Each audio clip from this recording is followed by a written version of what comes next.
Good evening, gentle listeners, and welcome to Midnight Shenanigans, with your hosts, Assertive Alex, Radical Rachel, Jovial James, Bombastic Baylor, Vigorous Vesper, and Xena Alexander. For the first outing, the Gallivanting Guild discussed the adventures and places that stir the imagination and give all a place to escape from the mortal plane. It's time for Fantasy Worlds. Please prepare thy sword for questing, and enjoy the show. Welcome to the Midnight Shenanigans Podcast, a show where we talk about things that keep us up at night and compete to see who can bring the most interesting and thought-provoking stories to the table. I'm your host for the night, Alexandria, and we will be talking about fantasy worlds. I don't know what to talk about. Why am I hosting first tonight? You won. Because you won. This is You what won. we decided. This is how we decided. I just rolled. That's all I did. You can do it. We can do it. Do it. You can do it. It's okay. Just You be can you. do it. Just be you. It's okay. Believe in the person that your dog thinks you are. Believe in yourself. Oh, this is a great start to the first episode. So who goes first? I thought Midnight Shenanigans bloopers. Oh, there ain't no bloopers here, there, James. just what I decided to leave in. yeah, I'll just watch you leave this in and just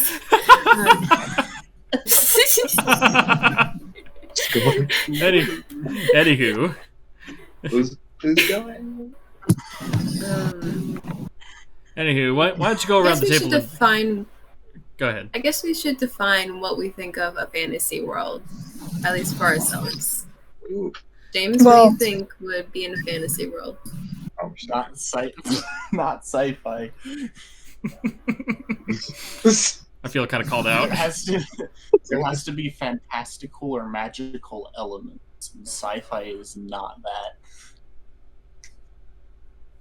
Because Vesper, sci-fi what do you is think grounded in at least some realistic science. If we're talking about, If we're talking about like very traditional fantasy, I'm thinking, like James said, magical. I'm thinking dragons, knights, wizards, warlocks, that kind of stuff. I don't know. Rusty, what do you think when you think of fantasy? The word fantasy is a lot of things, Sometimes it's about what we can imagine and then making that imagination kind of come true in a weird media or form. I don't know what I'm saying, but it's just magic and cool shit happens and you just accept it at that point. Xander, what do you think? So, growing up, my dad actually introduced me to a lot of fantasy genres. Believe it or not, I think one fantasy that he introduced me to was I want to say it was it Lord of the Rings that he introduced me to first, or was it The Hobbit? Because I remember a lot of magical elements being in it, and I think that was the first time I ever saw a dragon. It was like a little hand-drawn thing. And this was before I saw like Sleeping Beauty with Maleficent. So, in my mind, I'm thinking that when it comes to fantasy, it's always about the magic, about mythical creatures that couldn't otherwise exist in the real world, outside of like the realm of just the imagination.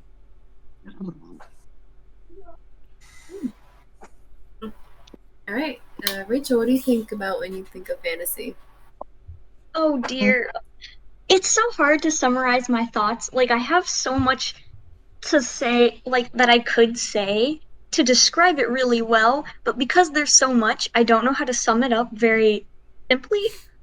but I would say fantasy revolves around a world that is unreal and full of magic of its own kind. And magic can vary. I feel like there's not like one type of magic because I feel like every fantasy world kind of puts a different spin on magic. So that tone varies. Um, Conflict, history, and mystery. I think those all are like very important to build a good fantasy world. And I guess what I mean by mystery is not like detective type mystery. It's more of like a, oh, this there were gods that did this, or maybe we don't know why this happened, or this war broke out, and or I don't know, whatever it might be. Like people not knowing in the present time. So like if a fantasy story is taking place, the people of the present time don't know everything about their history, because then it's that mystery and fantastical like phenomena is like gone at that point. So like for me that's a huge value. So basically depth. Creative depth. For me, fantasy will transport you into another world. You can see everything that goes on in your head as you're reading, or especially when you're reading, like you can just feel like you're there, you're part of the story. It entraps you and weaves you into its own little world that is created. It is magical, mystical, and unexplainable, but it's just magical. So that being said, Alex, which one of us would you like to start out with that? Yeah. I'm curious. Yeah, because he mentioned that he was going to talk about it. Ah, Oh, not a bad like idea. my favorite fantasy world of all time. Yes. Ooh, it would be the Fable universe, like Lionhead Studios, Microsoft, all that. It's a video game series that deals with a lot of stuff. It's basically a weird comedy tragedy thing. Hold on, let me pull up my PowerPoint really quick. I have This isn't notes. for the podcast, but this is for us. It's for you guys. We Okay, This is for us. okay. The Kingdom of Albion is a very, very cool place. First, the mascot of the entire franchise is a chicken. But like they call you Chicken Chaser.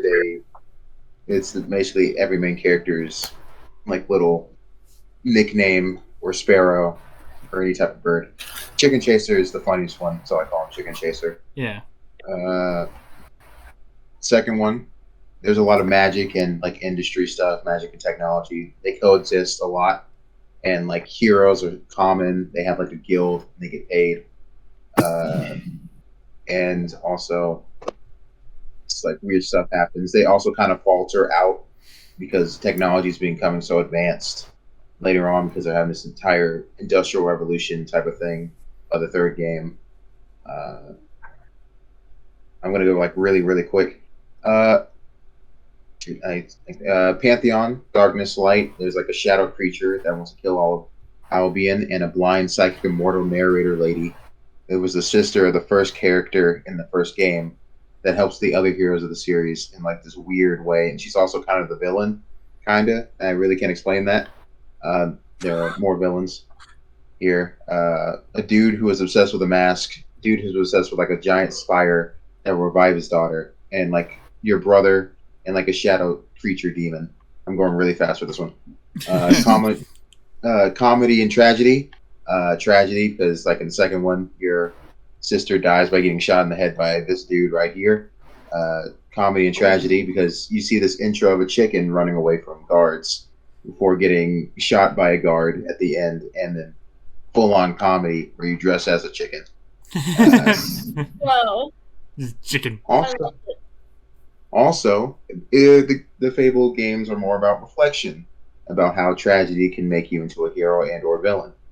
You know, because there's reflections in almost every Fable game. You know, like oh yeah, you're a good little kid right there, but you could also be like an evil tyrant hero by the end of it, and then also hero, demonic demon guy, both the same dude, reflections, and also a king or a monarch in this one. They didn't really try with the third one, I can tell, with the little crown there. They didn't try with the reflection there.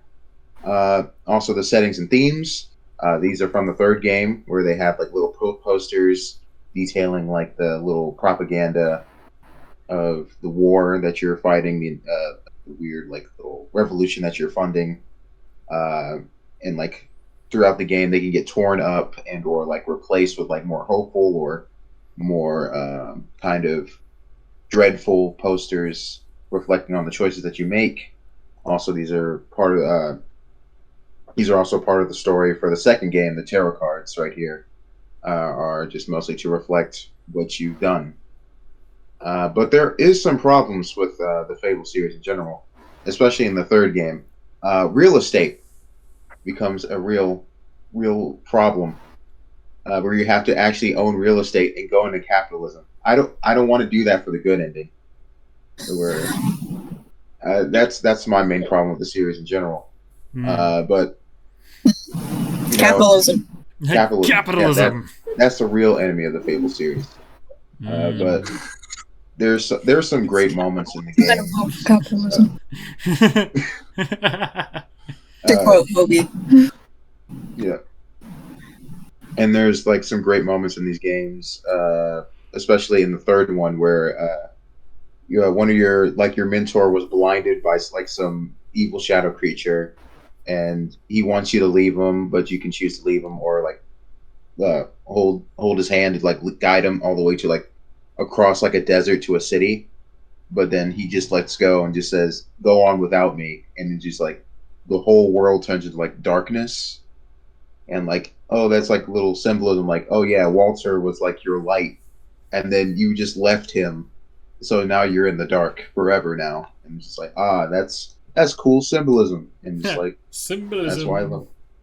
Yeah, that's why I love this series so much. It has so much drama and comedy all between each other. They even had a quest referencing that, like, oh yeah, this mix doesn't work well for other things, but it works well for us. Where like you have to get a poet, not like a Shakespeare type dude's like play, where it's like both a tragedy and a comedy at the same time, and it didn't really work well at the end, and it was awful, but it was great at the same time. And also, you can hunt gnomes in there, so that's my thing. The gnomes. Respect. Also, it can get like really dark because like there's these like little things called hobs, which are like little creatures, little guys. They're like mischief makers, but the lore behind them is that like they're kids that are kidnapped, but also like transformed into like these little weird creature things. I could send in like weirdness chat somewhere later down the line, but right. It is like really tragic. And like in the second game, where you would have to help a dad try to find his son, only for the dad to like get killed by his own son, who was turned into a hob at the end, and you can really save him. It is really tragic. But you can dress up as a chicken, so that's about it. It's a very dark game, but you can dress as a chicken. You were taking me on an emotional roller coaster. I thought of Five Nights at Freddy's for a minute. Oh man, I heard a little bit about Fable from my uncle, but I didn't realize it was that in depth. Yeah, it's a lot. Woo. Honestly, I hadn't really heard much about Fable before this, but I'm a little more interested. A little bit more interested now. The intrigue has been planted. Yeah. They're really good. Another good thing about these podcasts going into the future is just our interest together. Also, one more thing. I'm so sorry. I'm taking so long on this. Nah, it's okay. I feel like we're all going to take a decent amount of time.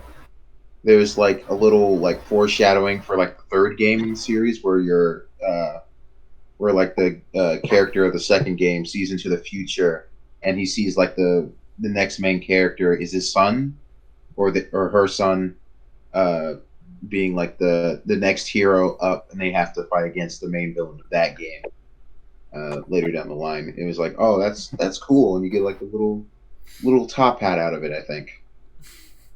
And that's about it. Nothing wrong with a good old top hat. It makes me look classy. Yeah. Oh. That's cool. Top of the morning, then tell you. Interesting, very interesting indeed. That is really interesting. Yeah. It's Indeed. Hey, I said that.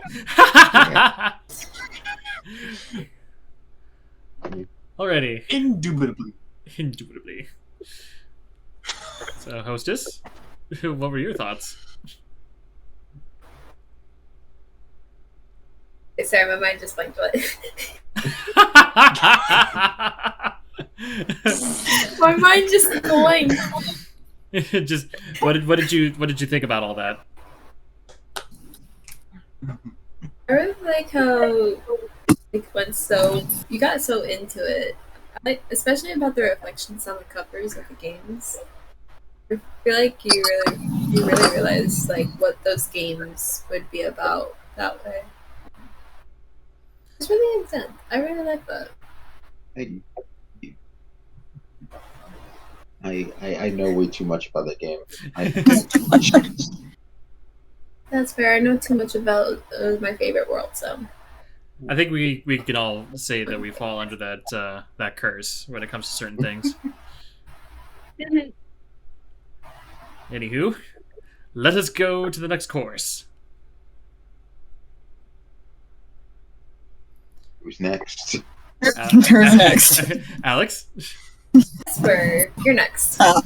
Wait. To be fair, Vesper, you really haven't said too much, so... Yeah, I want to hear more from you.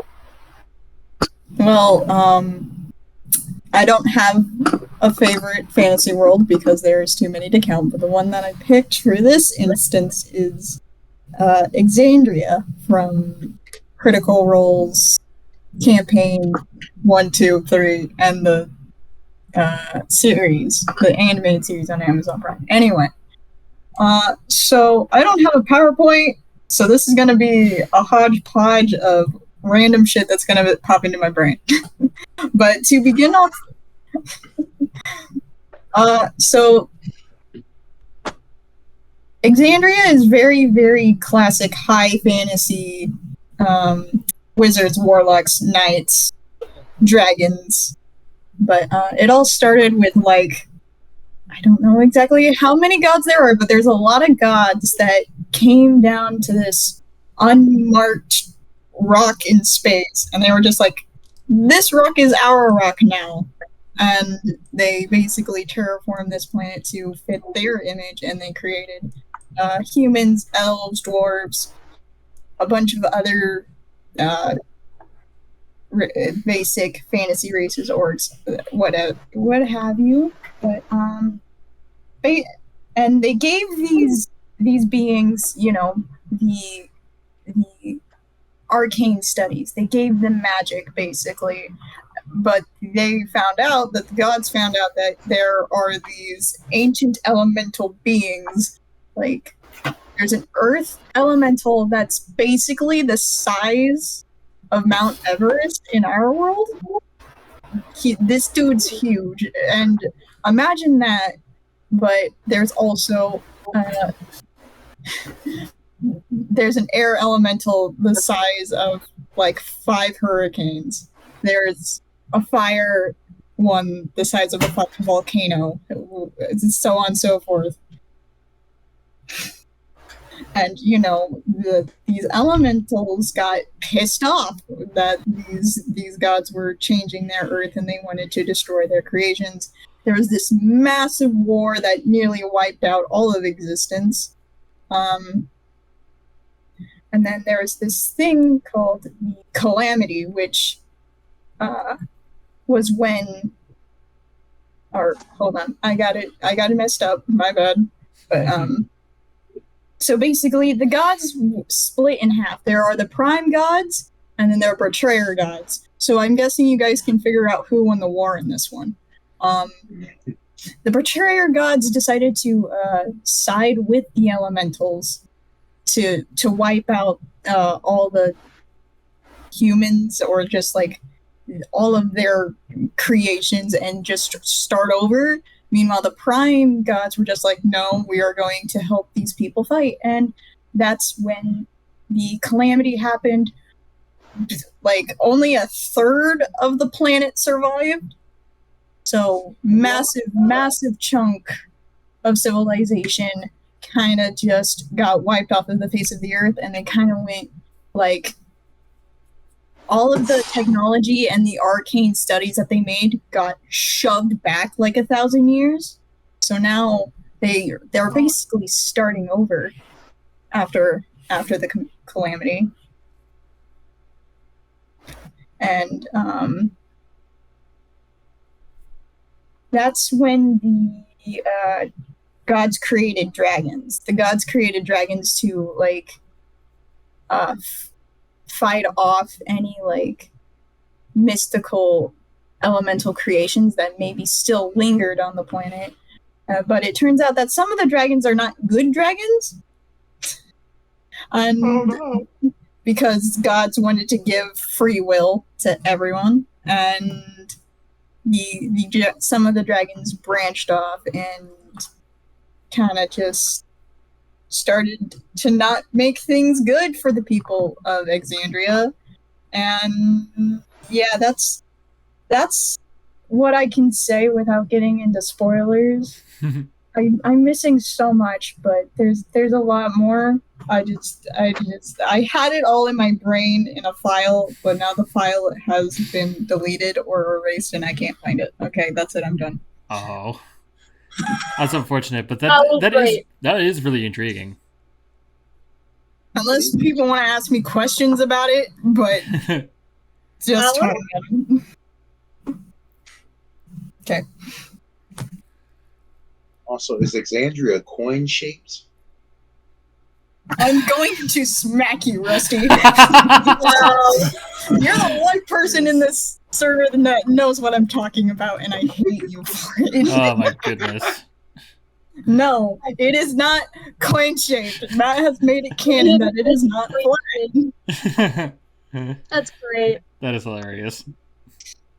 Also, wait, hold on. Just because I think it's a cool fact, there are two moons. There is a red moon and a normal moon. The red moon has a god in it that's not a good person, and now he is trapped inside of the tiny red moon, and he's pissed about it.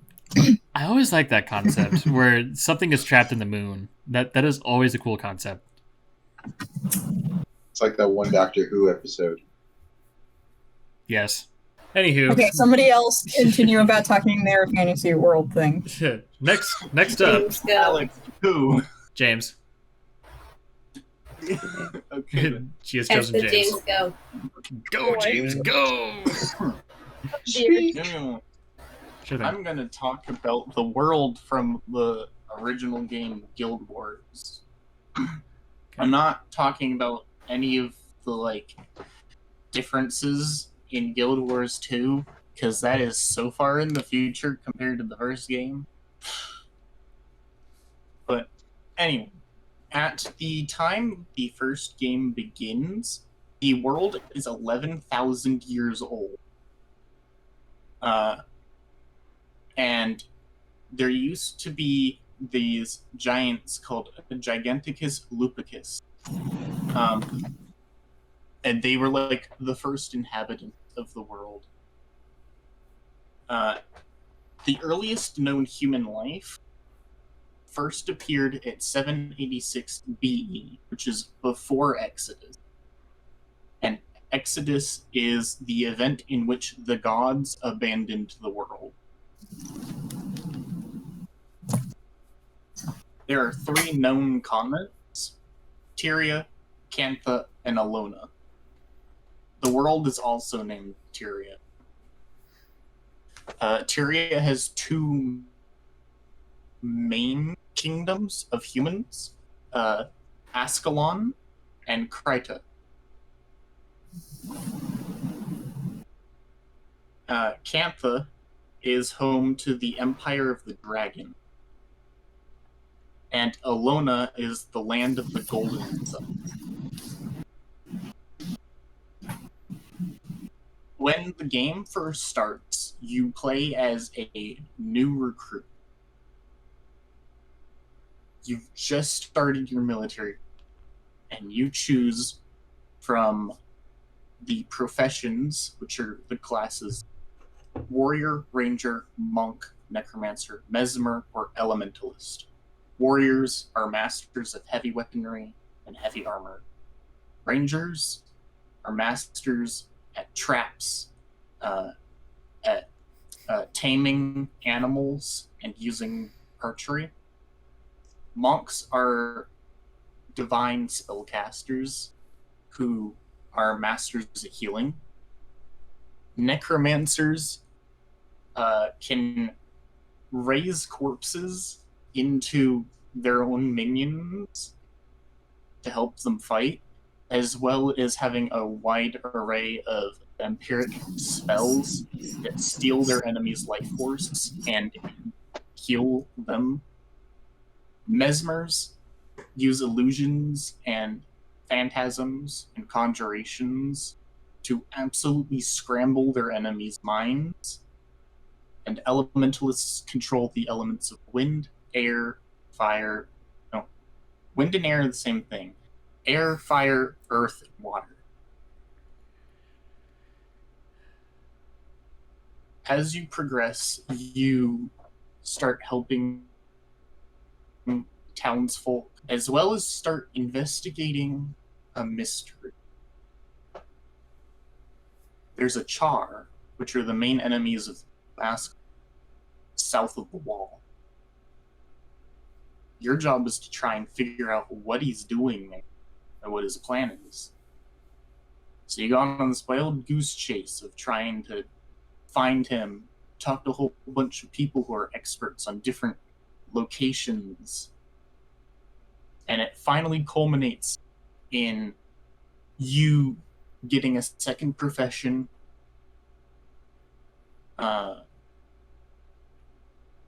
and then joining a war party to go after this Char. You learn it was an entire diversion. While you were chasing this one lone Char south of the wall, all attention was pulled from what they were doing at a conjuring cauldron north of the wall. And they cast this huge spell that causes an event called the Searing. Ascalon is destroyed. The water turns to this disgusting muck. The ground is charred. Lots of civilians are dead. You can no longer access certain locations as they are now blocked. And now you are racing against an invasion of fully equipped battalions of Char, and you get pushed from the northern wall back to the fort, and then you make your push into Char territory to try and find an ancient mouthpiece for a horn called the Stormbreaker, which was used by an ancient king of Ascalon to push the Char into the north. You finally find it, and you use Stormcaller, and it doesn't. And then the prince and the king have an argument where the king is like, we shall stand until, the last man has fallen. And the prince is like, no, we need to evacuate and go to Kryta, the other human country on the continent. And so the prince starts leaving, and you go with him. You start marching over the Shiver Peaks, where there's two factions of dwarves, and one of them is not very good. They kind of just hate everyone. and they call for this Drake and kill the prince. The prince is now dead, and you are now elevated to the position of being the sole leader of all of the refugees from Ascalon.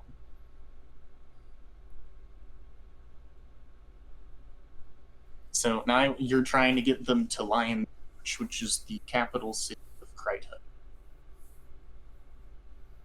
When you finally make it there, they tell you that there's some land over, I think it's the northwest, where you can go and settle. And so you start making your way there, but there's still nefarious forces at play they're trying to stop. To lighten the mood a little bit, there's an entire mission where you literally just lead the Illuminati. The what? The Illuminati. Oh, okay. It's not called the Illuminati, but it's like, it's basically It's the Illuminati. It's not the Illuminati, but it is the Illuminati. what the heck is that? What's the point of that sentence? You just lead the Illuminati around for the entire mission. Brain It's fried. amazing. That is just Brain so strange. fried. It's just like, just wait. They're the Illuminati, but not the Illuminati. But they're the Illuminati, but not the Illuminati. Makes sense. Makes sense to me. Yeah. Anywho. I like that. Yeah. So, also, while you're in Kryta, and like taking space there while you take a little party to go find that land they were talking about, Kryta's beset by a plague of undead led by the Lich Lord. And the White Mantle is the order that rules Kryta.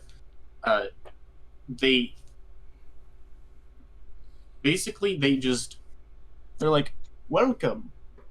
Here's the land. You can have it. And I was wrong. It's not northwest. It's just directly north above Kryta. Yeah, keep it simple. Anyway, here it is. It's called the Eye of Janthir. It's just the Illuminati.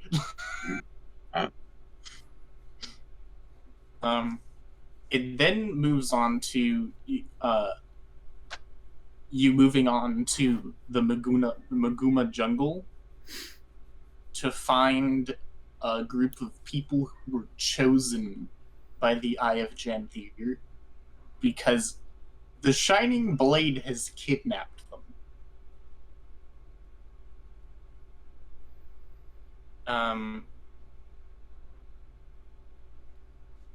Yeah, it just keeps going on.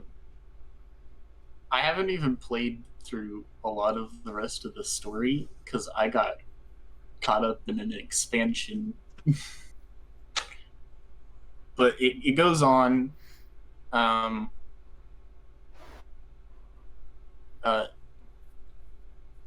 After you rescue the people,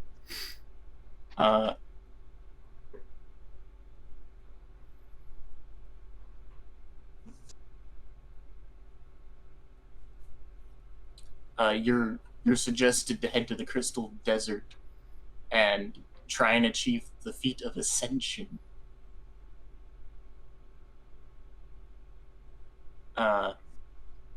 You keep going, and then you confront the White Mantle because apparently they're the evil ones and not the Shining Blade. And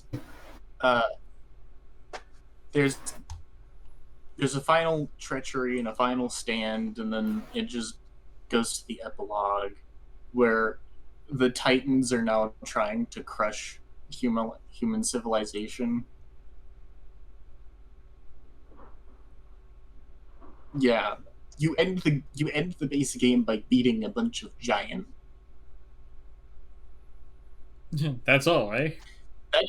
That this is the extremely simplified version of what I've played through, and then what I read on the wiki, because I haven't played through that part yet.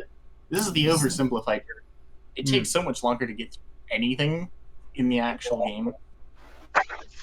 Good God. Wow, that was a lot. That was a lot to digest. There's also a bunch of side stories, and one of the expansions has you figuring out that the Char are also being taken control of by an evil organization of flame sages. And so the Char aren't as evil as you originally think, because they're being taken control of from the inside. Right. Oh dear. And so, yeah, there's also you're trying to fight off a group of they're just called destroyers, and then there are these really large numbered just group of grotesque creatures. They're just trying to destroy the continent. But for the time being, they're trapped in the tunnels underneath the world, called the Asura tunnels, which are only accessible through a Asura gate, which also teleport you. So the Asura gates teleport you from the surface to the tunnels, or from an Asura gate on the surface to another Asura gate on the surface. And the Asura gates were made by the technology magic of the Asura.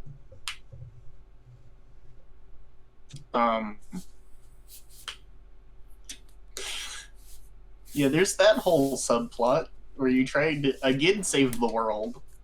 There's a lot of you're trying to save the world and your home country, and now the refugees from your home country, and you were a recruit 5 days ago. So there's a plot with a subplot and another subplot and a plot with a subplot and a plot with a subplot, and oh my gosh. That sounds like a classic fantasy game.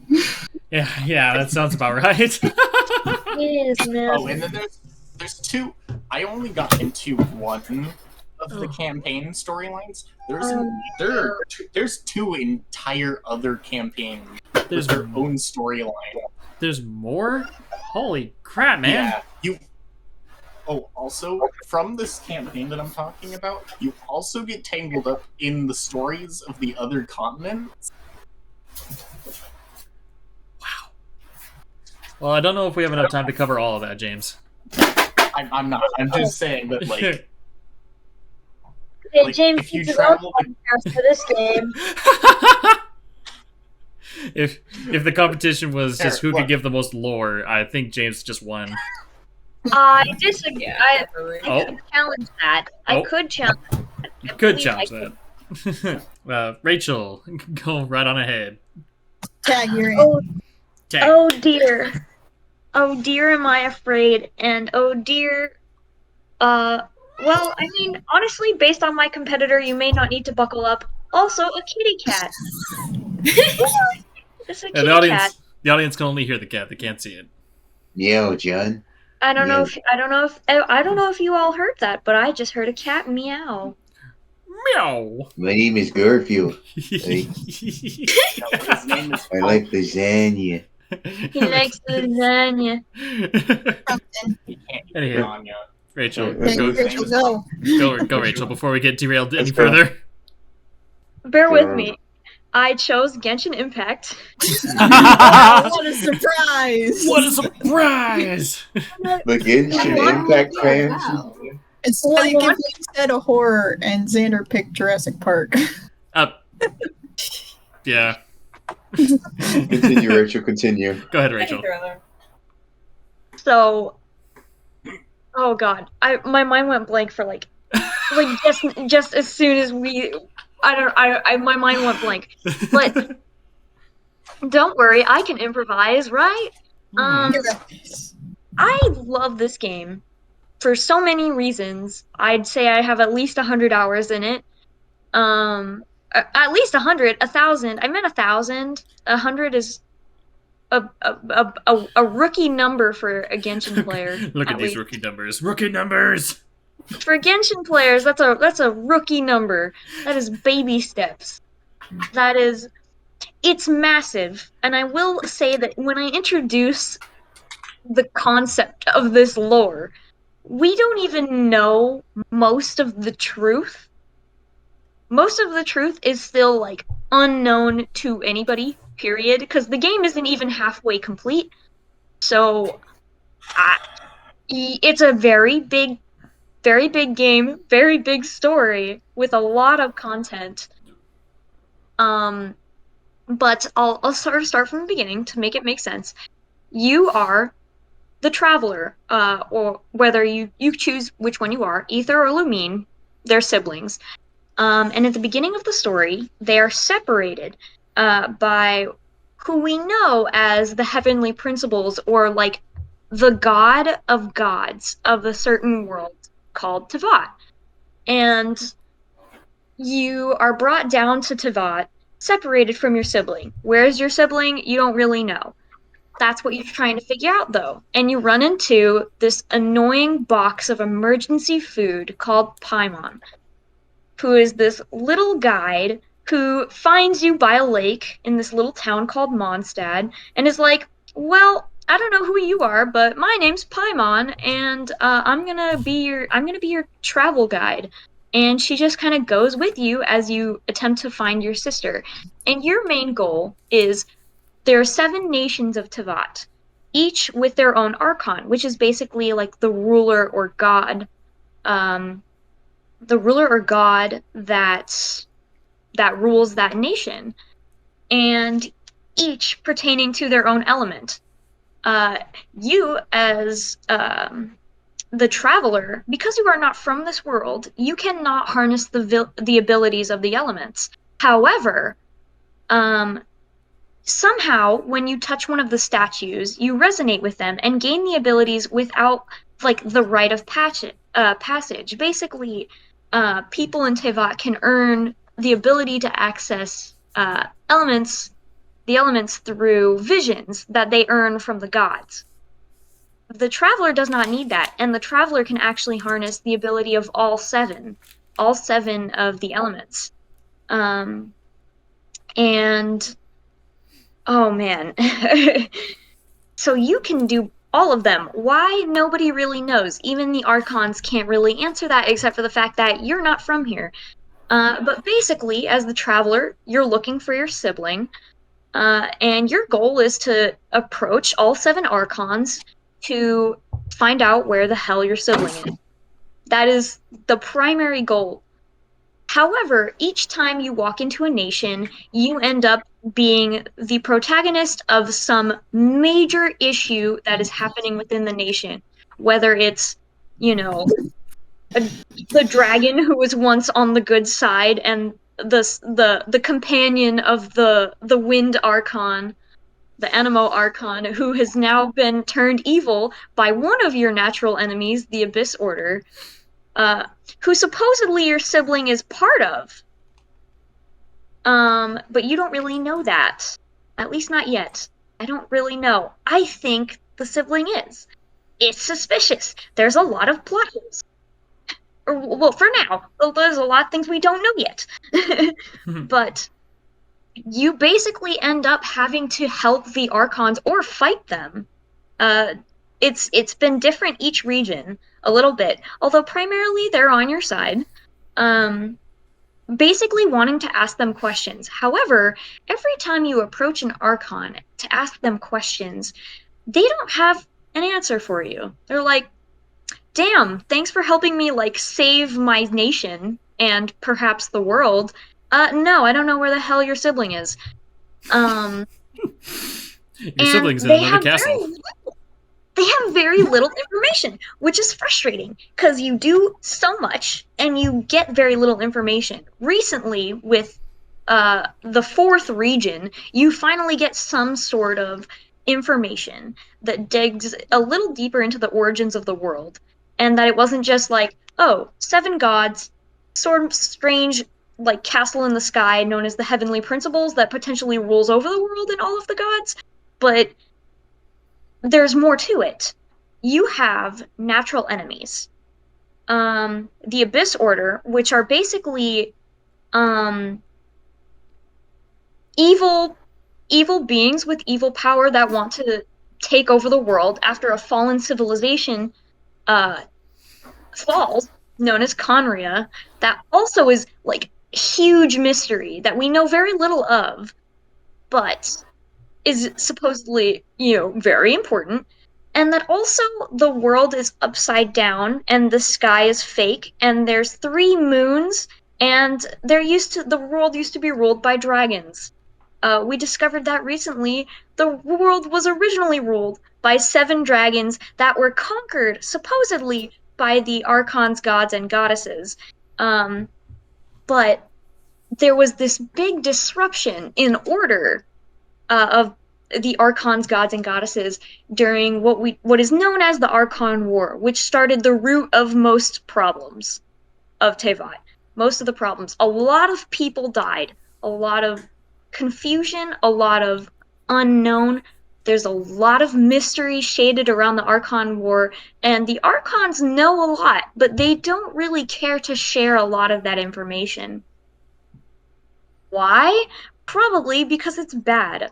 Also, I've suspected a lot of the Archons of just straight up hiding secrets and lying to us. Although they are our friends, I think they're straight lying to us. Never trust the government. Wait, that's right. There is an odd range of government. Each region has their own government with different rules, and there's also your other natural enemy, the Fatui, aka the government of Snezhnaya, the final region that we will address at the end of the game in like 3 years maybe. Basically, Maybe. the Snezhnaya Archon rules this group known as the Fatui, who are basically just trying to take power of all 7 nations. They want to completely take over. And they're doing this in a lot of tricky ways, and they are part of the big issues that you run into when you run into the different nations of Tevat. But so you have 2 natural enemies. Not only are you fighting the Abyss Order, you are also fighting the Fatui, and they're also sort of fighting each other. So it's this weird triangle of nobody's really on your side. Except for some of the Archons, at least from what we know. There's so much we don't know. And this is like surface level, like world generalization lore, not even like the lore of each city or for specific characters or families or different parts of the world that are underground or supposedly above ground or strange domains that don't seem to have a physical existential plane on the world. Weird, crazy shit like that. There's all kinds of weird shit. And oh man, I won't go into all of it. I won't. I don't want to keep you all here all night. There's so much to go into, but it's so deep. And recently we've been digging into, like, the sky is real and Tevat is upside down. And supposedly the Abyss, which is where one of our natural enemies reside, is the true world of Tevat. And that Tevat is supposed to be, like, the underground. Which is odd, because it doesn't really make sense. And there's 3 moons above, or I guess below Tevat, since Tevat is on the bottom. There is a layer that basically is the Dragon Realm, supposedly, where one of the moons are. And supposedly, our sibling, before we go on our entire journey through Tevat, through each nation, our sibling had done the same thing to us many, many years before. Long before us, our sibling had done this. Which is confusing. And supposedly, the protagonist and your sibling are approximately 500 years old. Except they appear like 17, and they stay that. And there's Time a fuckery powers. The mind fuckery. It's real. The mind fuckery is real. It is insane. And your sibling, and they've hinted this throughout the game. There are basically in the last region that we've had. Why did it Sumeru. It yeeted from my head for a minute. There's so much. Oh my god. They have little Aranara, which are basically the equivalent to Legend of Zelda Koroks. They're literally the equivalent. And they tell us that we look really similar to another golden Nari, a golden Nara, which Nara is what they refer humans to, and that there was one just like us. And they even gave them a name. And that they look just like us, and they did the same thing to save them many, many, many years ago. And that, like, history is repeating itself, but with a different person, aka you. And your sister, or, well, if you choose Ether, which is canonly the main protagonist, you do get to see your other sibling. But they refuse to stay with you. When you find them for the first time in the beginning of the game, in Mondstadt, you do find them, but they don't stay with you. They say, the time will come when we can be together again, and they ditch you. They go to the Abyss, the bad guys' side, the people and things who are trying to kill you, and manipulate the world. So, it's...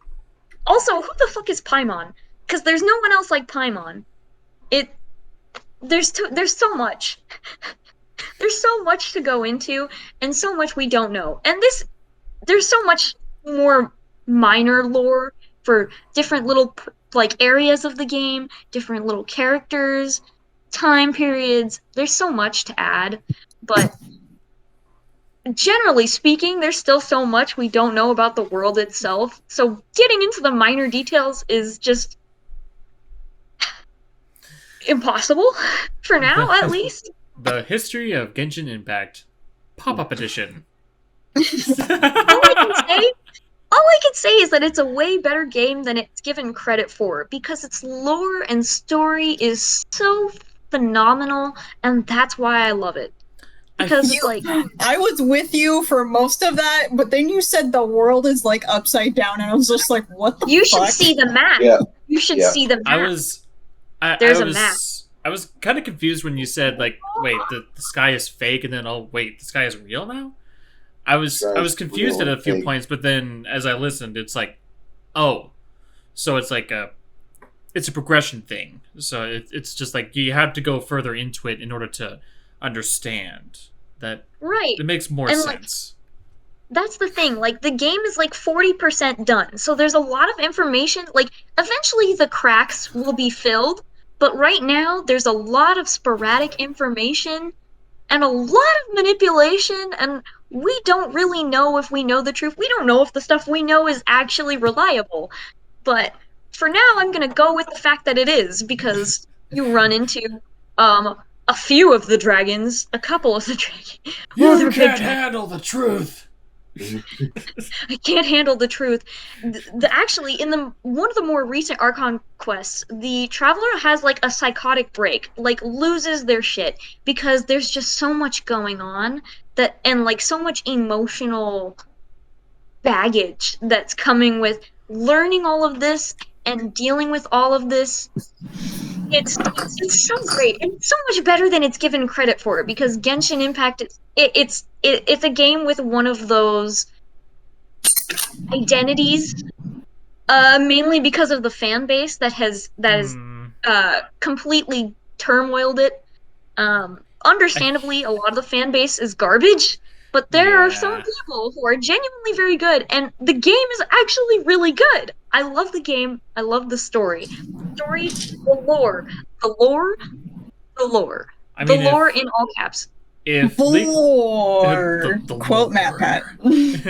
If League of Legends is anything to go by, the fan base can absolutely kill a freaking franchise dead in its tracks, because it's like, wait, What is wrong with you people? It is unfortunately one of those games that has a traumatic fan base. I'm fortunate to say that I'm hopefully not one of those fans. I don't think I am. Because you don't come across as one of those fans. No, I don't think I am. No. So thank God. I knew one of those fans. You are not one of those fans.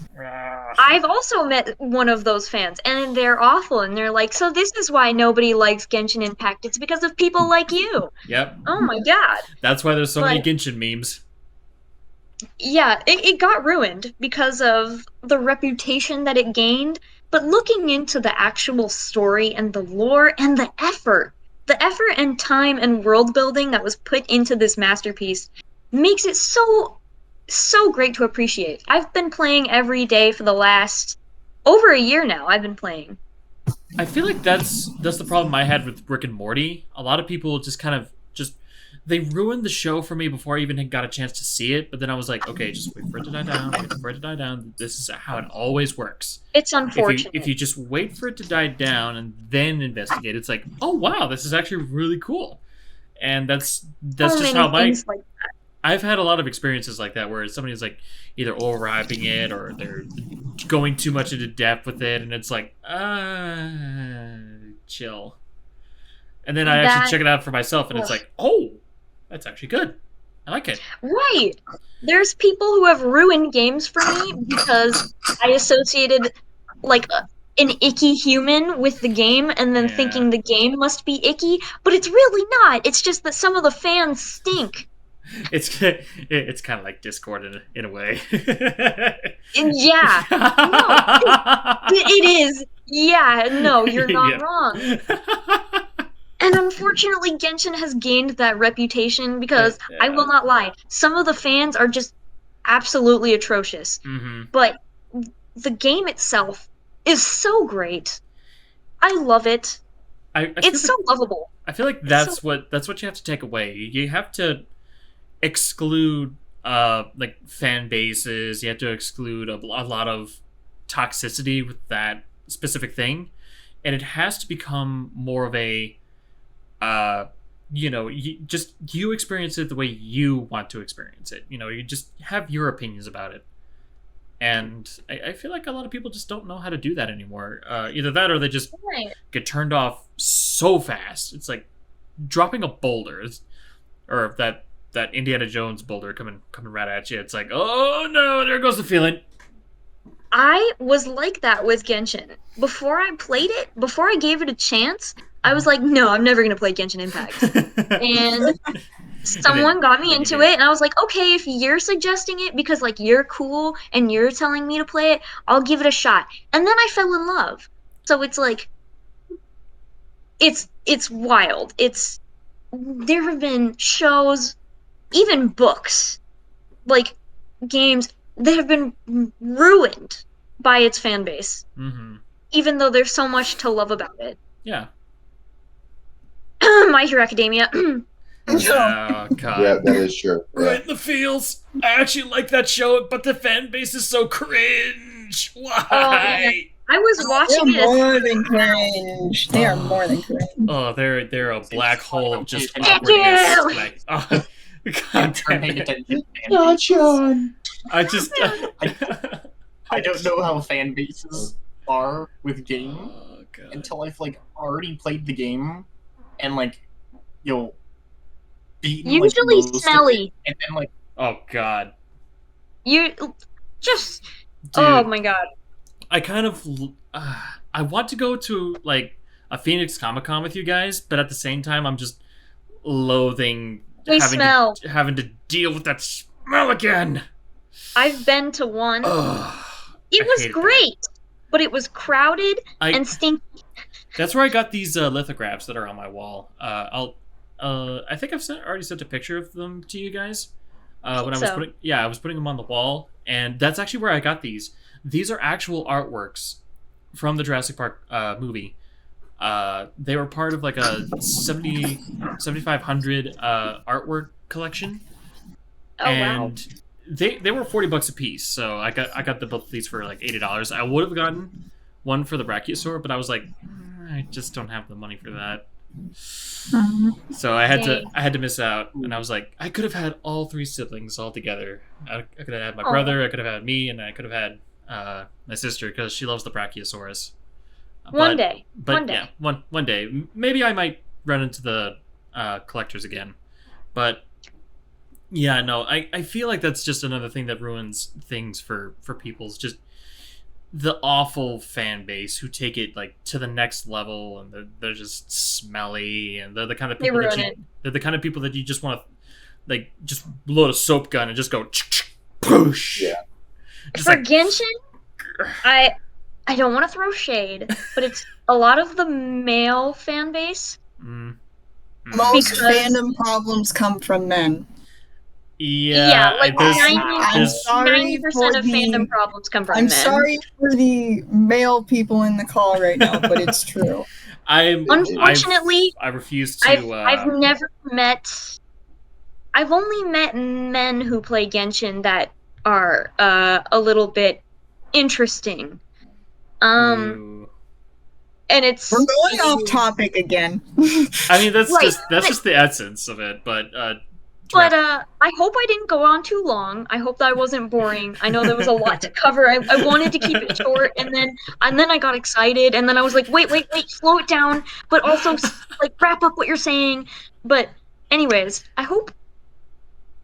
To be fair, the last 10 minutes have been just whatever this was. basically us just calling out the Genshin Impact Calling out- community and calling just out saying, weirdos. yeah. And calling if out. you're mad about it, you're one of them. If you're offended, you are one of them. And we call you You're out. offended, it's you. And If yeah, you're offended, I you're the won't- problem. and I won't deny it. A lot of the time, men are the problem when it comes to stuff like that. And it's like, dude, go out and touch grass. I think you need the it. Genshin meme. The Genshin meme is to touch grass. Touch grass. Is literally it's if you play Genshin, if you post anything about Genshin, you will get told touch grass. Yeah. Like it's insanity. But I mean, Alex, I yeah. hope I was interesting. I know. I hope I can do the game some justice. I kind of want to play it now, but I know it's not my type of game and I'll get bored easily. Not once you unlock co-op, because then we can fight bosses together. I didn't know that game was good. I totally would, but I think Genshin would be the thing that would destroy my laptop. Fair enough. It is about to become 60 gigabytes. So Yeah, I am I don't got man. 60 gigabytes. Yeah. Just, Rachel. They Maybe if I get an My phone actual once. They would need like an actual PC with a freaking extended external storage drive. I had to Yeah. uninstall Final Fantasy 14 on my computer to make room for the last update. It wouldn't let me download the update. I was like, I can't freaking play Genshin because the update for, to bring the game completion from 35 to 40 is too big. So yeah, okay. I But hope once they finish the game, they do a lot of condensing. I think they are planning on finding ways to remove past data Yeah. because there's so many past quests and whatnot. Right. So I think they're trying to figure that out. But I'm praying because it's so much fun. It's such a great game. I love it. I hope that they do, because that's actually what they did for they did that for Star Wars: The Old Republic when I played it, because God, there was just so much when I first played that game. It was like, okay, I gotta do all these quests just so I can be strong enough to take on the main quest, and it's like, oh my God. But they condensed it to where it's like, okay, so you don't have to do all of that, but you do need to be a certain level to take on certain missions. So just bear that in mind, and it's like, oh, cool.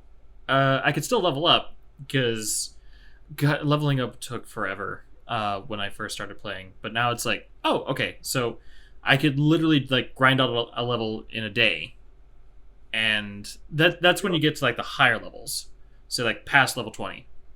But when it came to the lower levels, seriously, you could reach level 10 within 2 days if you have enough time, maybe less. For Genshin, I got to co-op accessibility the day I played.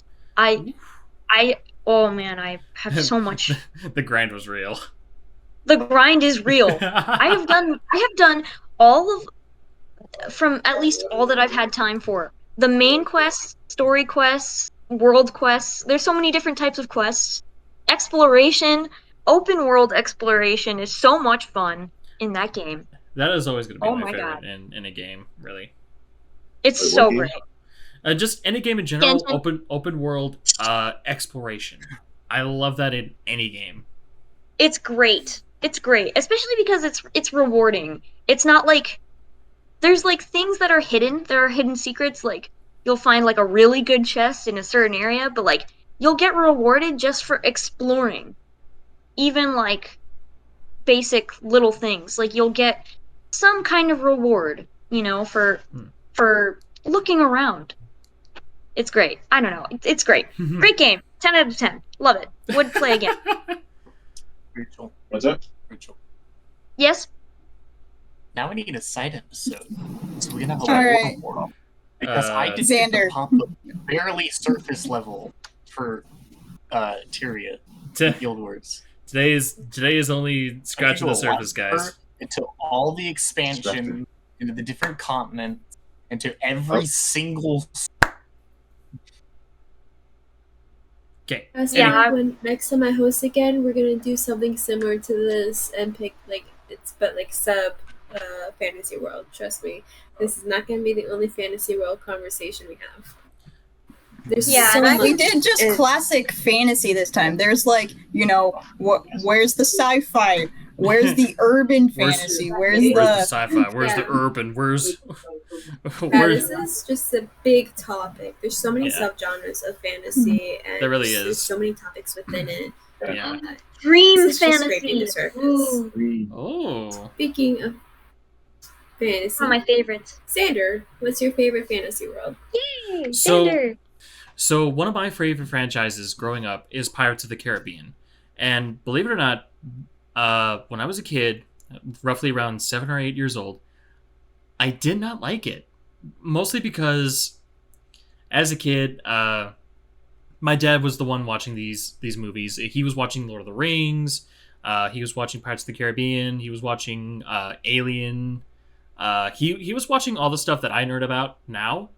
Before I was really introduced to it, but our house had it to where I could peek around a corner out of the hallway and see what was on the TV at the time. And the first thing that I see in Pirates of the Caribbean, The Curse of the Black Pearl, was the skeleton crew scene. I don't know if you guys remember that one, but it's just when the moonlight reveals what the skeleton crew really looks like, and it's like, oh my god! And little kid me, I was actually terrified of that. I was like, oh my god, there's bone people walking around. Okay, I'm going away.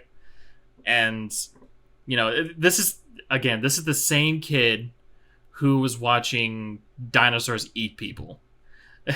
I was so comfortable with watching a T-Rex eat a lawyer off a toilet, or T-Rex is eating a guy out of a car and basically tearing him in half, or velociraptors essentially pouncing out of the grass and biting down on a guy's head. I was okay with that, but a walking skeleton, I was like, nope, I am so out of here. And That is hilarious. my head worked in strange ways. I can't really explain how my head worked at the time, but I also grew up with the kind of cartoons where it's like, if you guys remember Powerpuff Girls, I was actually watching a video review about how Powerpuff Girls changed over the years, and I remember like the old episodes, like season 1 through 4, where you would actually see like a guy's tooth get knocked out, you see like blood splurt and stuff like that. I was okay with that. I was like, yeah, awesome girl heroes who are beating up people. I'm always for this. And Yes. I was more or less introduced to the concept of pirates through another movie called Muppet Treasure Island. I don't know if anybody's familiar with that one. Muppet Treasure Island Yes. is how I got introduced to pirates. My dad was like, okay, so Pirates of the Caribbean freaks you out, but I think I have something that might work better for you. How do you feel about puppets? And I was like, puppets? What is that? Muppets. Frickin' Muppets. Muppet. And I love them. hilariously enough, Kermit the Frog is how I got introduced to Pirates of the Caribbean. And watching through, seeing Tim Curry as Long John Silver, seeing like the goofy pirate antics of that movie, I was like, oh, okay, pirates seems like fun. And watching Curse of the Black Pearl for the first time was actually an experience for me. And I remember just watching it through, like the opening scene, seeing Elizabeth sitting at the bow of the ship, Gibbs basically scaring her, everyone making like subtle Disney references because, you know, her dad was dressed up like Captain Hook, if anybody remembers that. I was like, what? When did Captain Hook get into this movie? I was so confused as a kid. But anyway, as the movie progressed, I would later be introduced to one of my favorite characters, probably a favorite character amongst all of us, Captain Jack Sparrow. I loved Captain Jack Sparrow as a kid. Just growing up as a preteen, I look at Jack and I was like, I like this character. I like it a lot. Just please give me more of him. And Rightly so. And I basically tried to model a lot of my movements afterwards just around him, just with my little group of friends. And I would just be like that eccentric weirdo in the group. But after a while, it just kind of faded away. But I still remember seeing the hype for Dead Man's Chest, and I was like, "Oh my gosh, I really want to see this movie." And it was still, Curse of the Black Pearl was still kind of fresh in my mind because I think my dad saw the trailer for Dead Man's Chest first, and he was like, "Okay, so you're comfortable with Muppet Treasure Island. I want to introduce you to more pirate stuff," and that's when I was shown Curse of the Black Pearl. And as soon as he told me that Dead Man's Chest was going to be a thing, I was hyped to go to the theater. I saw Dead Man's Chest in the theater, and that was an experience. I liked seeing Davy Jones. I liked seeing the more cursed pirates, and that introduced me to a lot of pirate lore, which I was like, wow, these guys were really superstitious back in the day, which influenced a lot of these other pirate stories, like Pirates of the Caribbean. And what really drew me into the fantasy world of Pirates of the Caribbean was basically how it works more off of like magical objects, curses that are befelled upon the sea. And as the series progressed,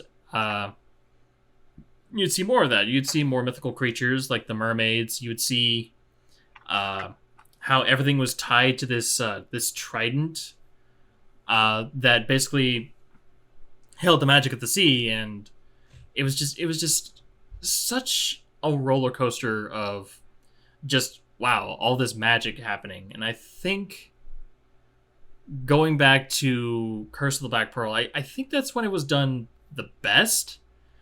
Going to like the curse of the crew and how they can only feel stuff like pain, they can only feel anguish and stuff like that. They can't feel pleasure. They can't feel basically that cooling breeze on your face. Whereas if you hit them with like an axe in the spine, you know, you see, oh, they felt that one. But it's kind of hard to really explain a lot more of like the lore of Pirates of the Caribbean. I feel like they didn't even know what their lore was either. I feel like for the first two movies, it was pretty cut and dry. Just, this is pirates doing like magical pirate things. You got this guy with a compass that can point to anything in the world.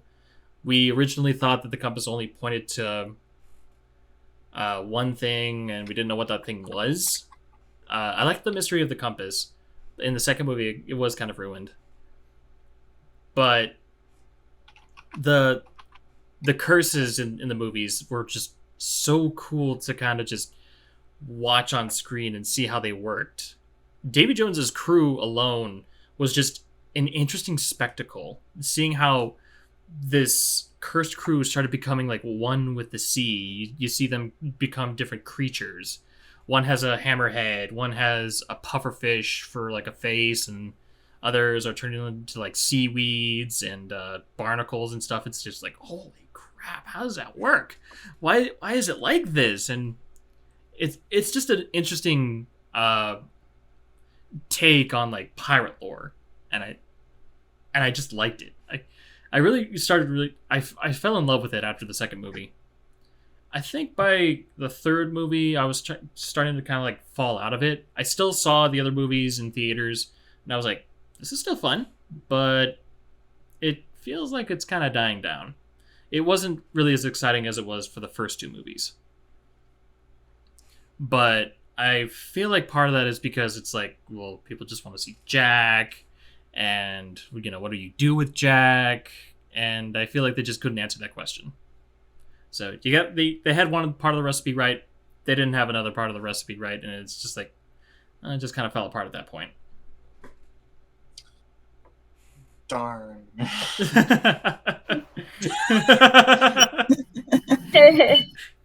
You messed up your cake. Y'all messed up your cake. You made it beautifully the first time. You had it okay the second time. I do like how the second movie pretty much goes Empire Strikes Back, where it's like the bad guys kind of win.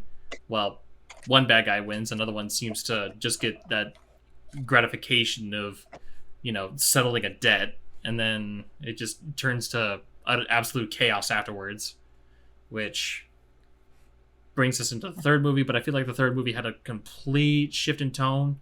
It's just like, okay, clearly you had ideas in mind for the second one, but the third one you just kind of winged it, and I didn't like that.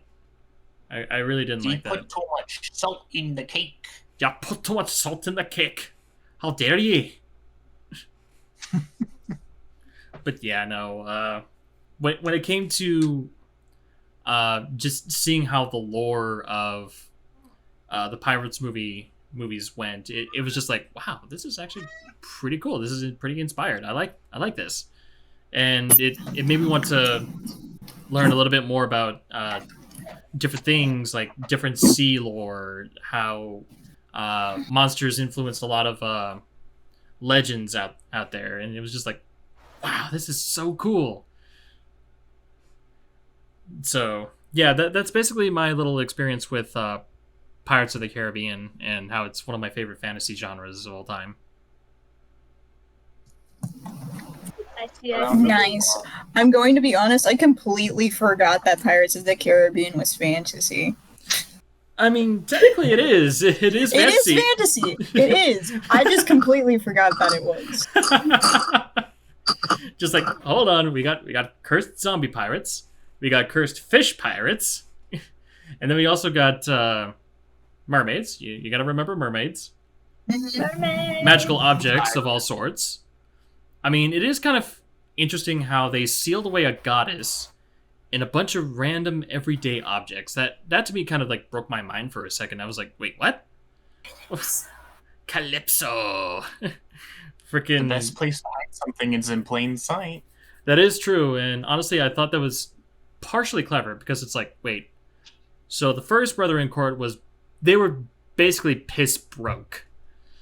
And the only thing that they could do is just, you know, seal her up with random things that they had in their pockets at the time. And I do like how they kind of poked fun at that, where it's like, oh, they're not pieces of eight, they're pieces of junk. So change the name. Oh, to what? To 9 pieces of whatever we happen to have in our pockets at the time? Oh yeah, that's very piratey. I think that's another thing I really loved about the franchise too. It knew when to make fun of itself. I think a good example of this is just freaking Barbossa owning every scene that he's in. I feel like that's the second reason why you want to watch Pirates of the Caribbean is Barbossa. He just feels... Jeffrey Rush just feels like a pirate. He plays the pirate. You put just enough drops of joke in your cake. I just feel like you need just a little bit of this, just a little bit of Jeffrey Rush, a little bit of Johnny Depp. Boom, you got yourself a decent cake. And they're, I feel like they're really three drops of joke. Oh, of course. Their relationship in Black Pearl was very believable. That's what I liked about it most. It was just, I could just watch an entire movie about these two. It's just that good. I think we can all agree that Will and Elizabeth were pretty much the weakest characters. Love story, but Yes. Yeah. Claps, all the claps.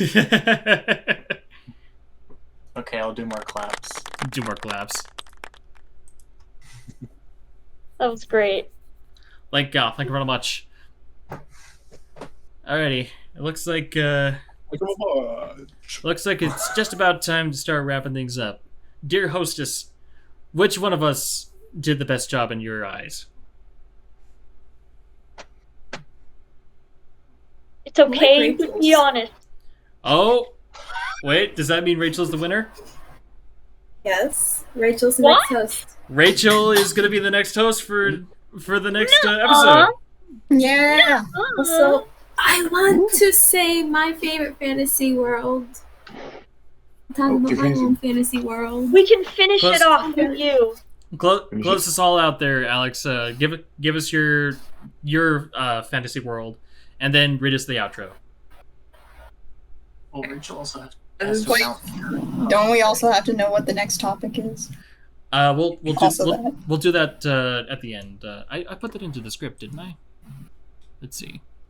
Give Rachel time to think. She just found out.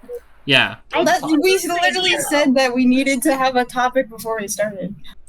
True. I don't know. I'm have tired.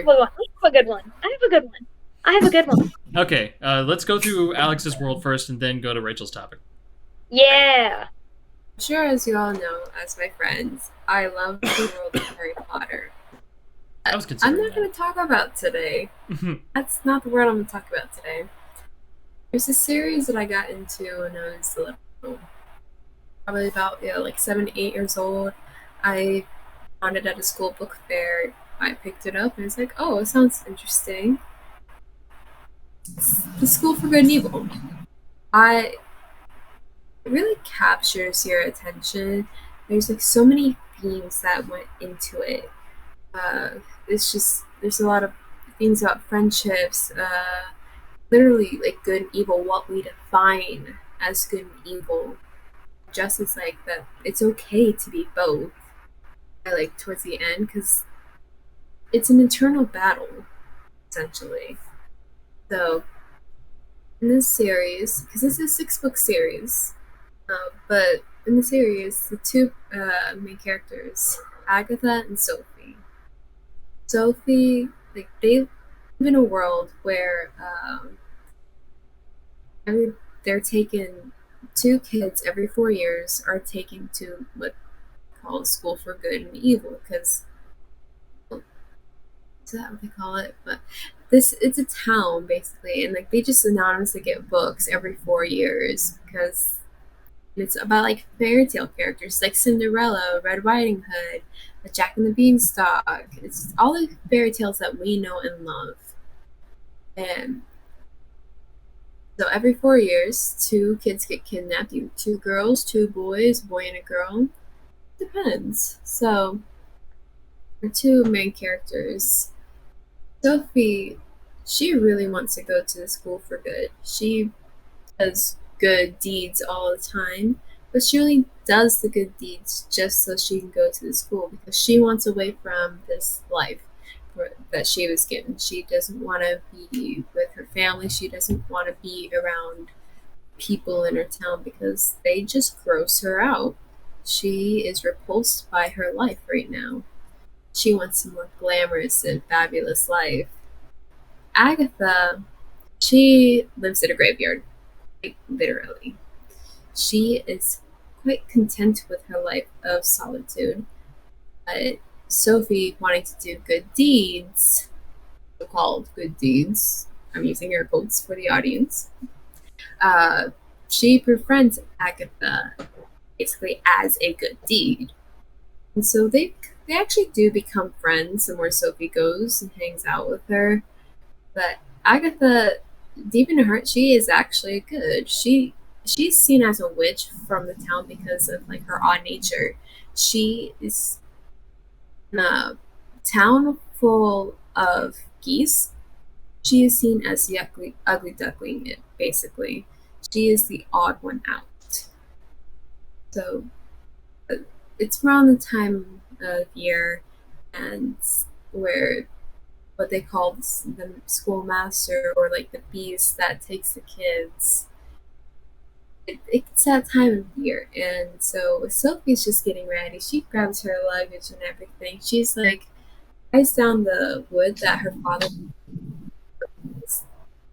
Parents don't want their kids taken away, so they try their best to prevent it every time. But initially, Sophie gets taken in the middle of the night. Agatha sees this and follows her and grabs onto Sophie. So it results in both of them going to the school for good and evil. Now, Sophie gets dropped in the school for evil, while Agatha gets put in the school for good, which really confuses everybody because based on looks alone, Agatha should be in the school for evil and Sophie should be in school for good. See, this is where our first encounter of like morality comes in. Like, we judge people based on looks. We judge them of how they present themselves. Agatha is in rags. Agatha has like black hair. She's very pale. She's very witchy-like. So obviously not, but she should be in the school for evil because that's how she presents herself. Sophie, her golden locks of hair, her pretty pink dress, her nice tan complexion, her full lips, she looks like a princess, and so therefore she should be put in the school for good. It's really but if the one who lives in the graveyard, like, she doesn't really have control of what can present herself as, because it's not like she can afford much. I mean, technically she can because her mom's a healer, in a way. Like, she chooses to be dressed that way. She doesn't care about looks. She doesn't care about it at all. She just wants to live her life, but like, she's always been kind in nature. Just nobody notices it because of her looks.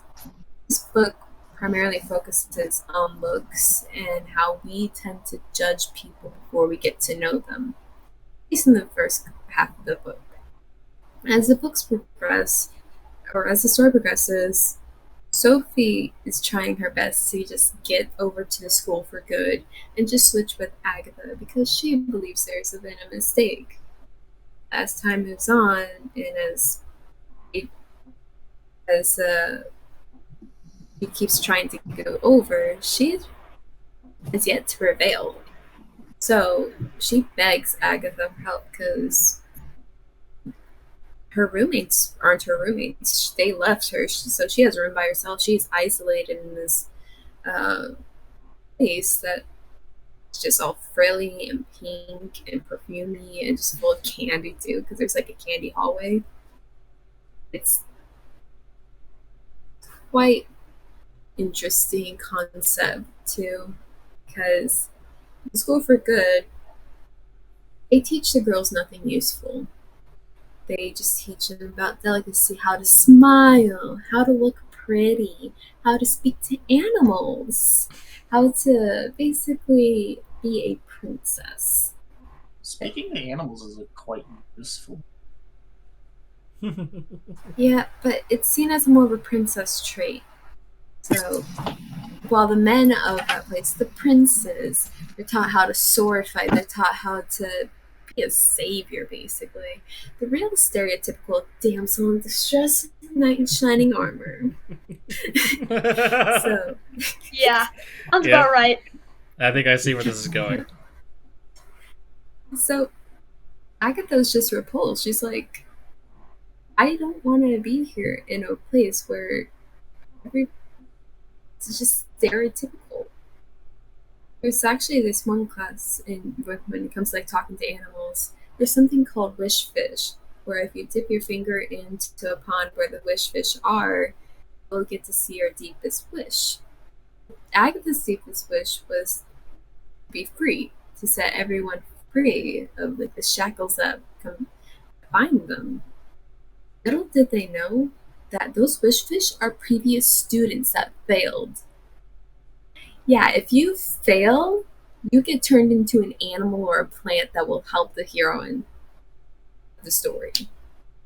Yeah, so all of our favorite steeds or the plants that are there, they are previous students who failed to be a prince or princess. Yeah, it falls under the stereotypical, so that's what I really like about the story, though. It really does relate to society a lot.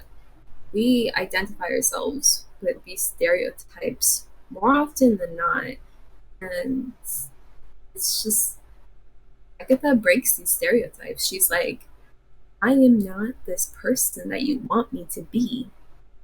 I am not pretty and pink. I don't smile. She shows compassion and she shows kindness and shows what it truly means to be good. She's probably the most good student that they've had since the beginning of the school, like the school founding. Meanwhile, on the evil school side, Sophie is trying her best to tolerate her roommates, the 3 witches, basically, because they're all witches.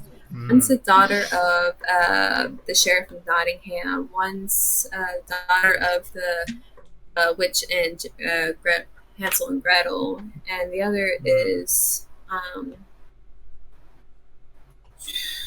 what is she from? I think she's from Red Riding Hood. Like she's the daughter of something. I don't think it's that. But anyways, all witches, right? And Sophie's stuck in a room with them. Agony. Yeah, only one of them, the daughter of the sheriff of Nottingham, treats her with kindness, which is pretty funny because her power is chocolate. She can turn anything into chocolate. Oh, that's great. Yeah. Can she make dark chocolate? I don't know. If so, I want to be her. I want to be her. That is fair. That is gotta be one of Rita's powers ever. But also one of the most favored. It gets weirder. Uh-oh. The other girl,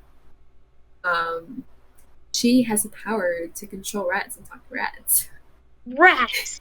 Oh. Rats. Rats. Crazy. Yeah, and then, I was crazy once.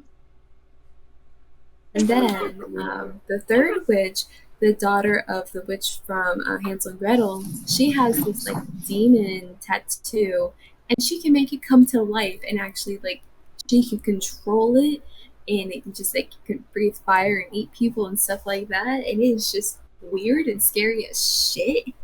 That's badass. But it is. I actually love her, low-key. But, in the School for Evil, though, they teach how ugliness lets you be your true evil self, like having like no hair or warts or just like crooked teeth, anything to make you ugly, because they view ugly as a form of freedom. In a way, it kind of is, but like that is a conversation I could add to. Being ugly, at least no one's harassing you. In certain ways. In certain ways. I was gonna say, if you're ugly, you'll get harassed, but in different ways. But I don't know which one's better. I don't know which one's better or worse. They both suck. Yeah. Yeah. There's like they also teach you like to hone your like evil skill. So Sophie's apparently is like calling animals because she wants to be the princess. So she wants to be able to call animals and say like, no, I'm good. I will call birds to help me. No, she calls fucking bees to destroy the fucking demon because they're pitting students against each other. So Not the How bees! lovely. Not the bees! yeah. No, I'm gonna call for birds. Bees show up. Hello. it's absolutely terrifying. That is pretty terrifying. Yeah. What other classes? Oh, there's also in both schools actually. There's a history of evil and there's a history of good. So obviously, you know which history is taught in which school. Yes. I don't really go into the classes much for evil. But it's like I'm sure you can imagine what kind of classes. Yeah. Oh, yeah, no, Sophie's just like I have an idea.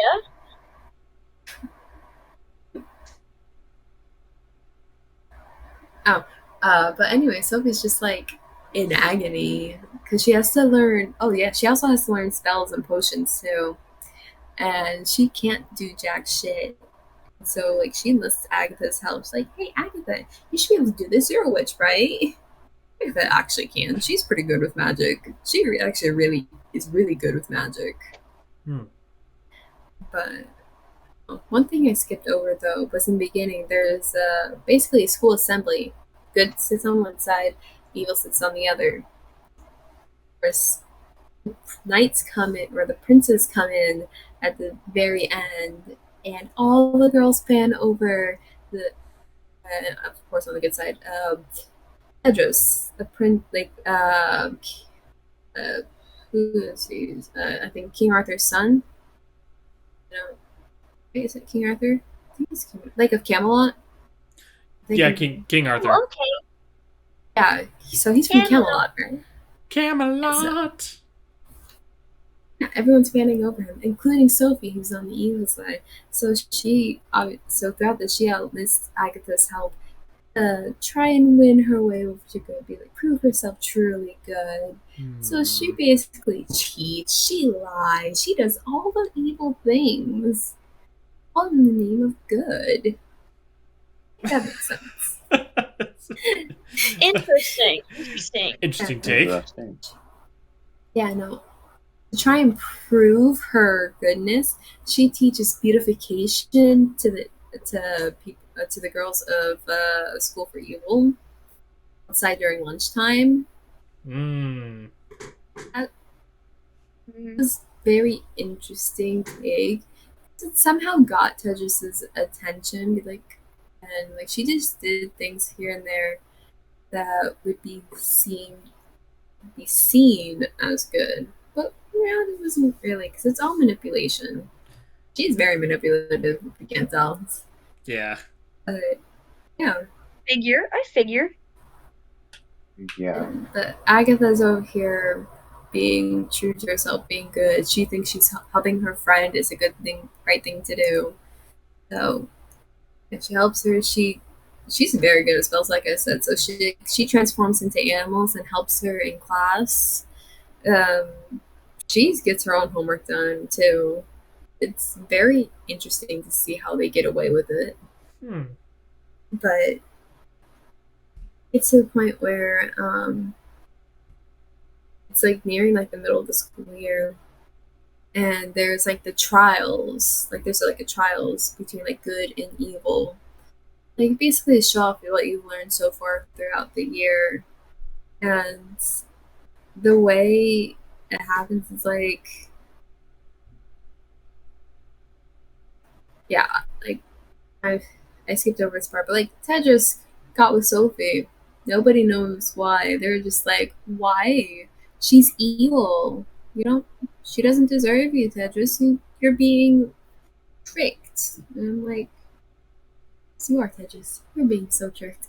Because like he's a genuinely good guy. Like the way he interacts with Agatha, I actually like, because she challenges him. Because earlier I mentioned how she freed the wish fish and how they were freed.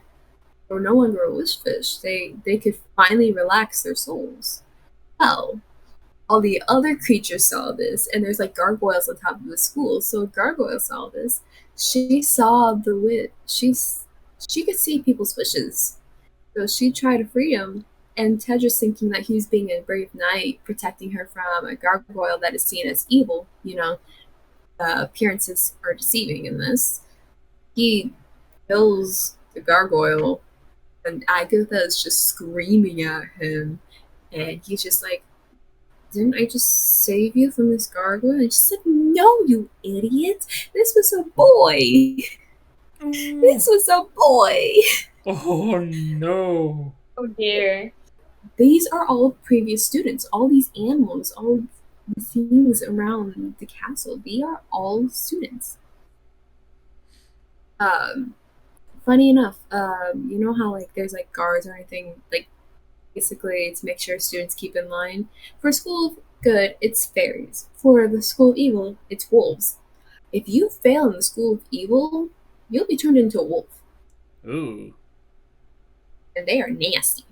They nasty. Ooh boy. They're kind of like werewolves in a sense to where, but like they're not. They have like no humanity other than like they're just like anger and like enjoy causing pain and suffering. But right. yeah, going back to the trials, Tedros is like, if we survive this together, we can prove our love and prove that you belong on the side of good. Agatha sneaks into the trials when she's not even supposed to be in the trials to help Sophie, and ends up somehow blowing her blows her cover because Sophie is standing back while Tedros is being attacked on all sides by things like the forest and people. And while Agatha is the only one that actually truly helped him. So that's what it means. You help each other. And it's just showed Tedros that Sophie is actually very evil. She would sacrifice him for her own benefit. So once Ted just basically dumps Sophie, there's like a winter ball or something like that for the School of Good. And so Sophie decides to just embrace her evilness and just basically outright ruins their ball by like hosting a ball. Well, actually, she did host a ball for the School of Evil. She hosted a ball for School of Evil and petrified all the teachers and wolves. So it was only students. So, but she made the School of Good so paranoid. They attacked first, which is against their rules. School of Good defends. Good defends. Evil attacks. That was drilled into them from the very first day. And yet she tricks them to attacking. So, and Agatha tries to go and warn them, like, warn the School of Evil, mainly Sophie, like, hey, they are coming. Please don't do anything. Let's stop this right now. And it's just like, it's just a whole entire mess when the boys from the School of Good come over and basically attacks their hall, and then it only to be shocked that they're actually just having their own ball and having a good time.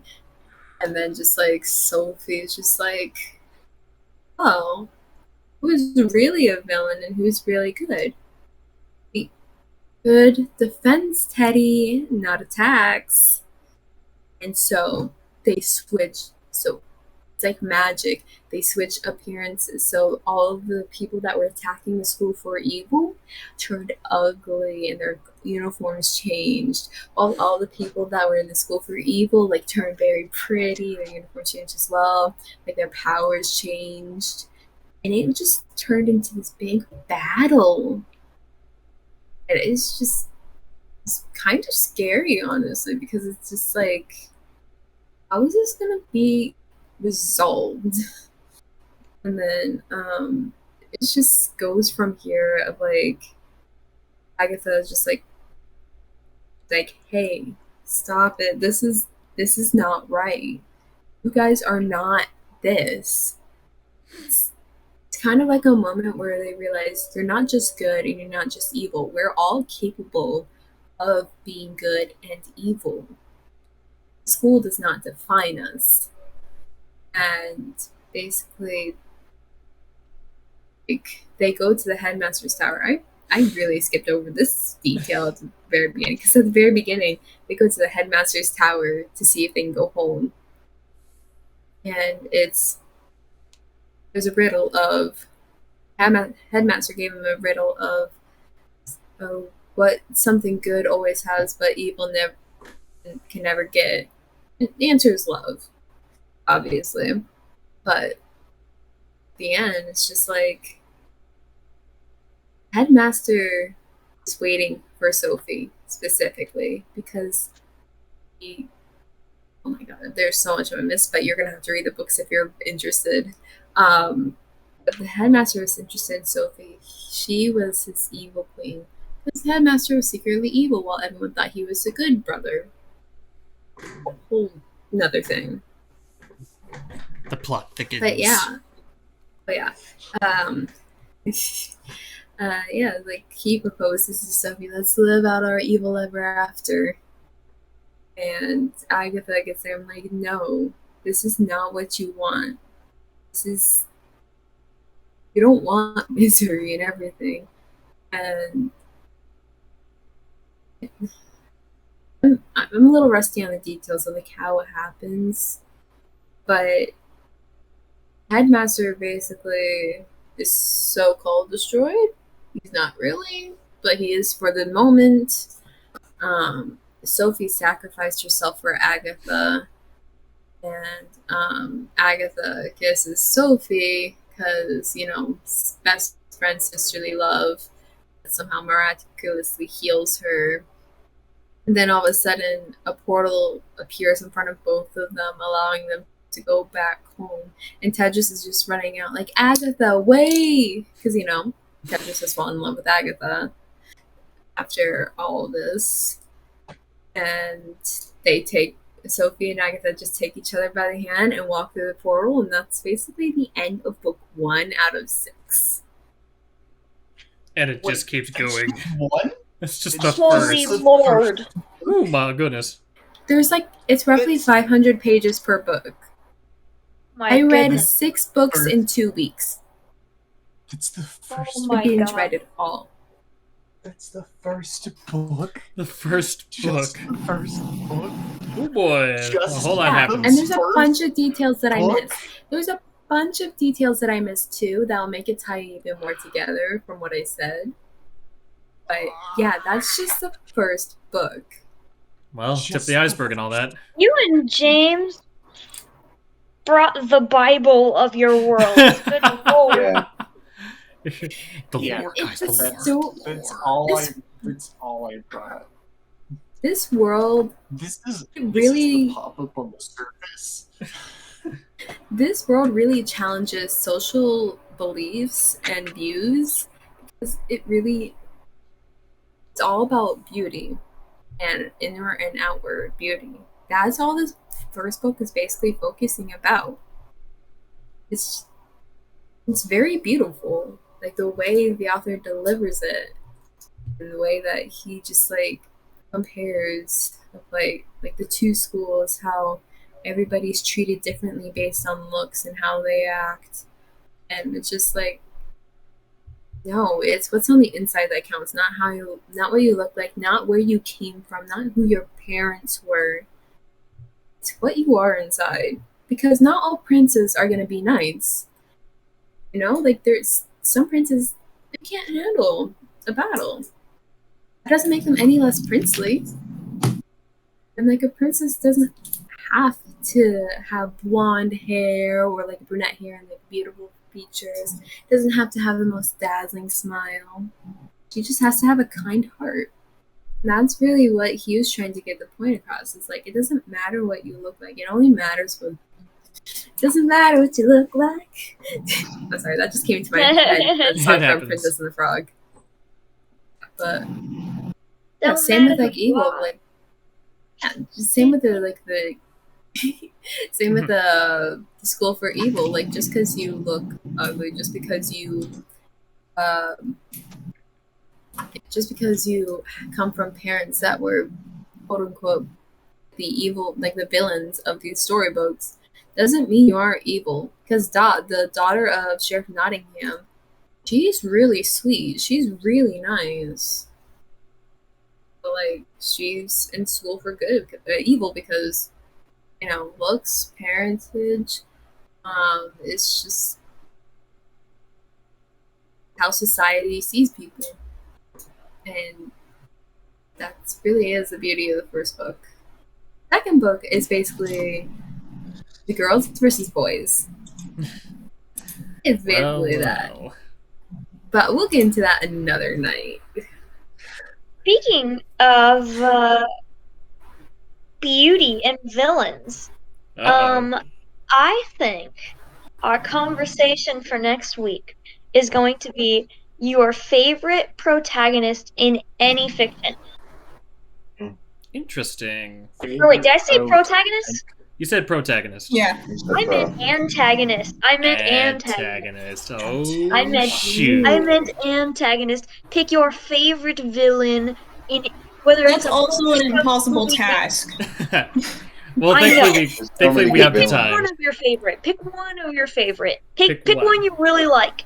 I already know who I'm gonna mention. I won't go about it for too long since I'm gonna be the host.